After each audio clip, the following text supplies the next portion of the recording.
severe thunderstorm warning for southeastern Wayne County, northern Union County, Indiana, Preble County, until 5 p.m. At 4:17 p.m., a severe thunderstorm was located over Liberty, moving northeast at 40 miles an hour. Hazard, 60 miles an hour wind gusts. Source, radar indicated. Impact, expects damage to trees and power lines.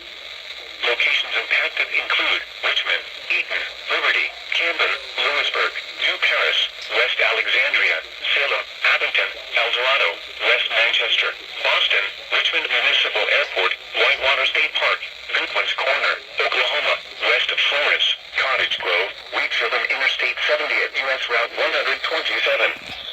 This includes the following interstates: I-70 in Indiana between mile markers 153 and 156.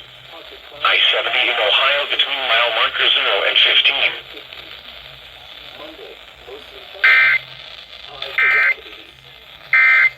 Now looking at the